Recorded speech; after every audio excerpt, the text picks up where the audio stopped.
Hi, evening everybody. It's a great honor to be here. If you didn't know this job was stressful, you know it now. Right, 15 seconds. I hope I challenge you. I hope I inspire you. I hope you'll think about leadership development just a little differently when we're done speaking. But before we start, do you know how much we pay every year for leadership development in this country? Yeah, I can see your eyes, right? It nearly rocked me. So many zeros, 14 billion. What do we get for it? Do you know what we get for it? It's a national crisis. We get three fundamental issues. 50% of our people want to leave. 7 out of 10 are not even there to work in the first place.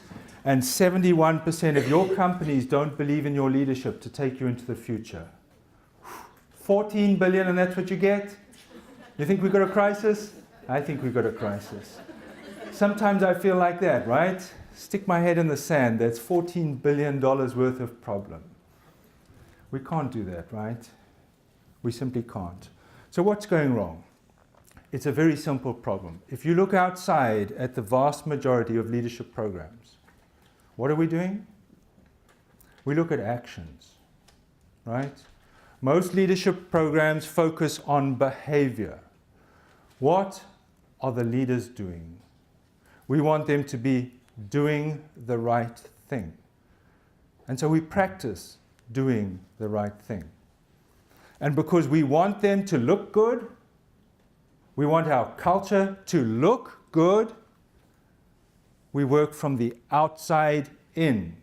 Because we think that doing something is going to change the inside. There's 14 billion reasons it's not working. And here's a graphic that shows it, right?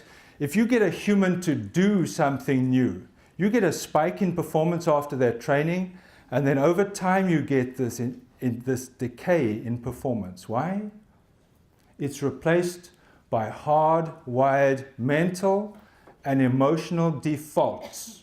These are hard, deep-grained inside of us. On the other hand, if you get a human being to do something else, you get the sustained increase in performance. Because we know from modern neuroscience that we can engineer personal mastery. And we didn't when we designed the $14 billion courses.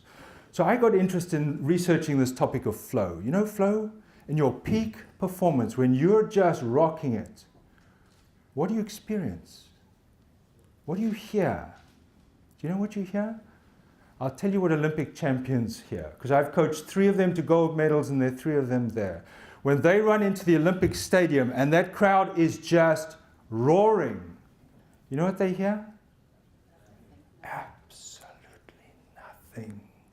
It's silent. What about us? What about you in your everyday? What do you hear? Something like that, right? Most of my days are like that, right? Read some of those lines. Tell me those are not your lines. But here's the problem. These are not outside of your head. These are inside of your head. Familiar? I can see you smiling. Many of you smiling. And so what's the issue? The issue is we have a protective neurobiology throughout our life in response to multiple traumas, not massive traumas, but traumas. We have a protective response. And part of us steps up, a new part each time, to protect us. When I feel weak, that muscle-bound guy steps up to protect me. And what started with Jung and Freud and early work, we now know that these voices are collections of neurons that fire consistently together. We're not crazy. I'm not crazy. These are not weird voices in our head. Each of these is a collection of neurons consistently firing together. But there's the problem. The problem is that that becomes your cacophony of your inner boardroom. Anybody been in that boardroom? Like every minute, every single day, right? But this is not the ultimate problem because this happens at work, right? And when that CEO's crazy bunch, that boardroom inside starts going crazy, what happens? He, in this picture, or she, vomits it all over the leadership team.